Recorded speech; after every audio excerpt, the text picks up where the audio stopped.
Hey readers, welcome back to my channel. Today we're going to be doing something a little bit different and a little bit special.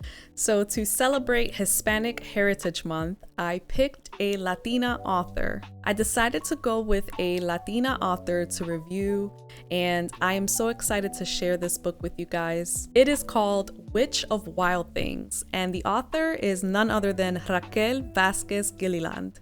And it was such an amazing story. I can't wait to talk about it with you guys.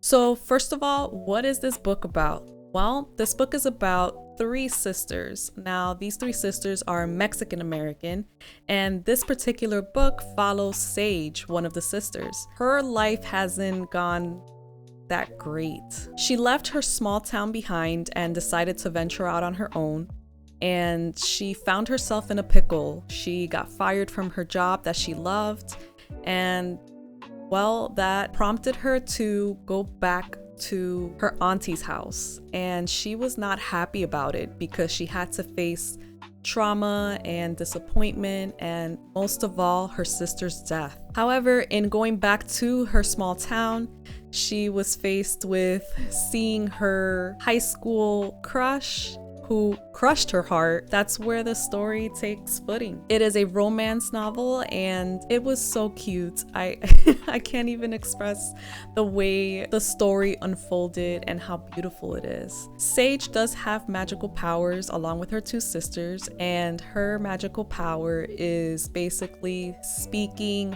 feeling, and emotionally connecting with plants, which gave her an edge at her new job. Well, she took back her old job that she had, and she was rehired.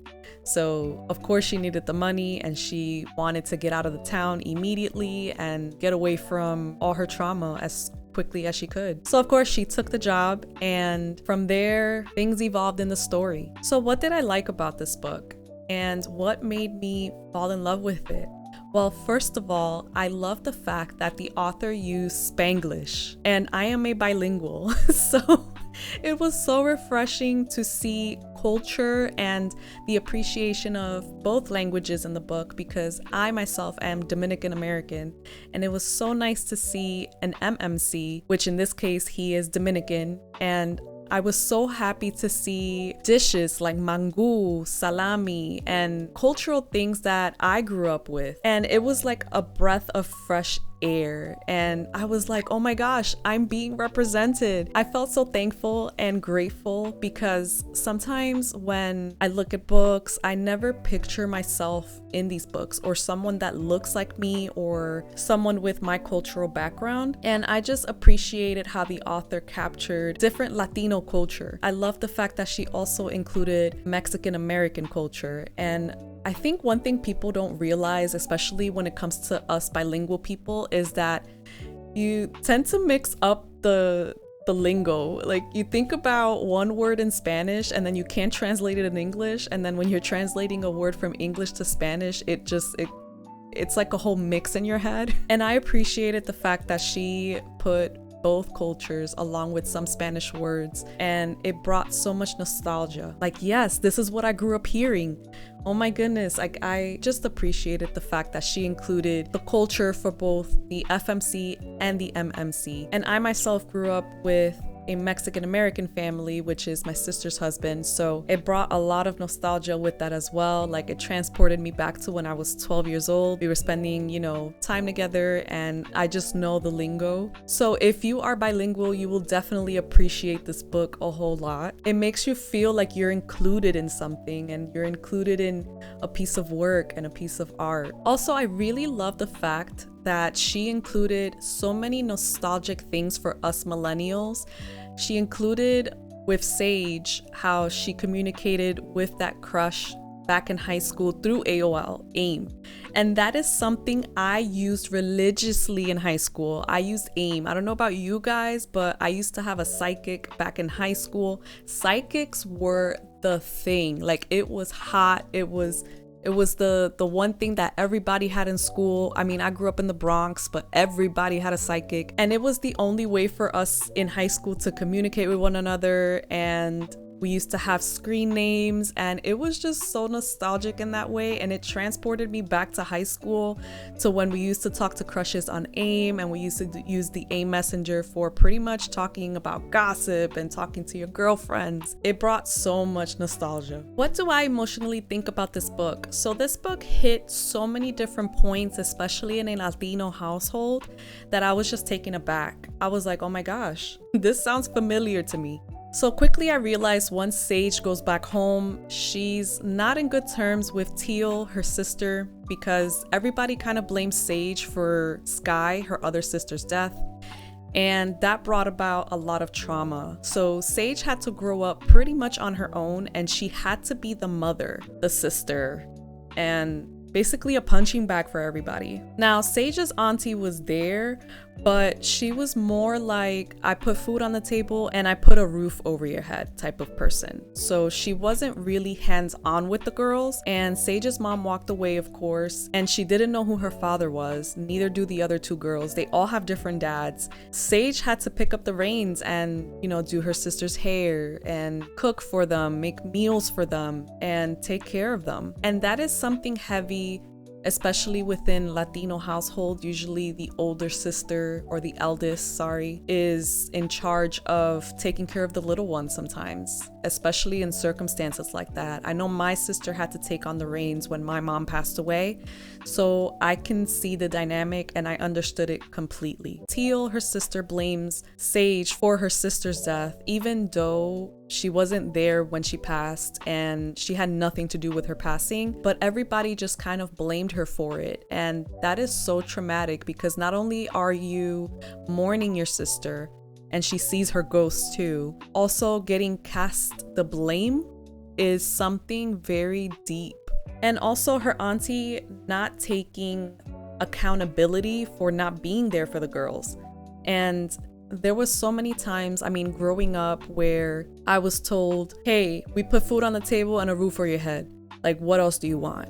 And there's so much more into raising children and raising a family than just putting food on the table and a roof over your head. I know those things are important and essential, but those things I feel like are so minimal to what exactly it takes to parent someone or others. Like, her auntie didn't think of seeing her as not only a child taking care of the household, but she never took accountability and said, I'm sorry. She never really told Sage, hey, I'm so sorry that I left you to take care of the girls emotionally, getting them what they needed, and you yourself were a child. That is something that Sage, as the eldest, took on and didn't question. She just was like, you know what, these are my sisters and I'm gonna take care of my sisters. She didn't even give it a second thought. And it takes a really strong person to take all that in and hold it until one day she just snapped and said, enough is enough.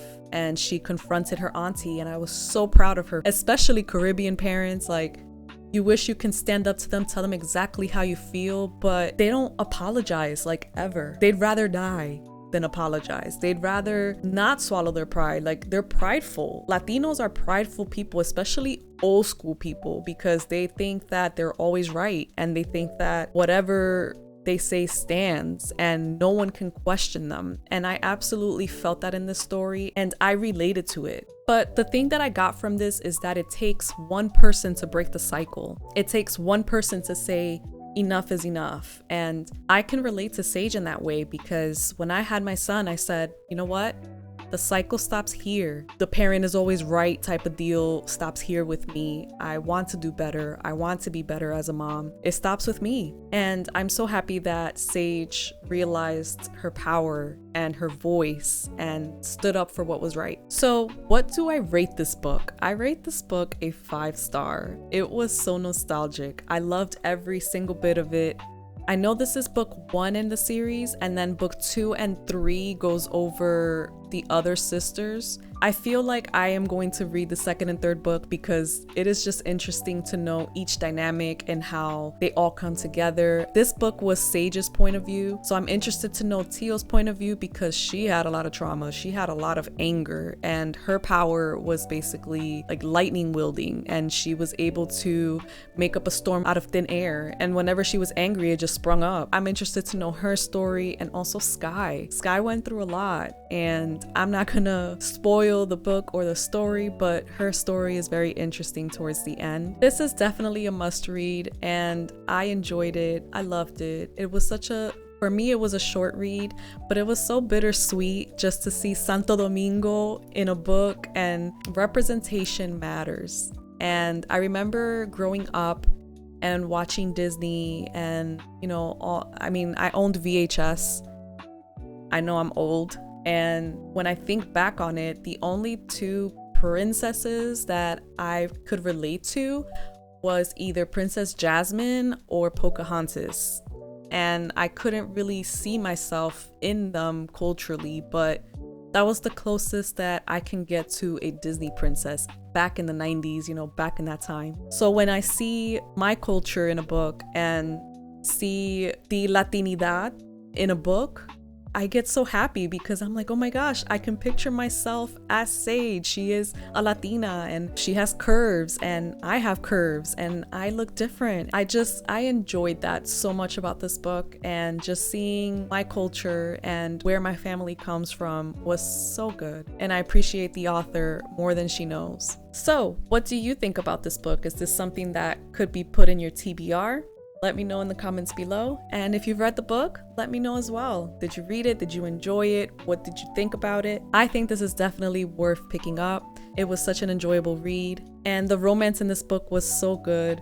It was so slow burn, and it also encompassed a miscommunication trope within them. So I don't know if you guys like the miscommunication tropes within books, but it is definitely a good read and I enjoyed it. So that is my review for today. I just want to thank you guys for being here. Thank you guys for listening to me. And as always, please make sure to subscribe to keep the reviews coming and to keep my channel going. And I just want to thank you guys from the bottom of my heart, and see you next time.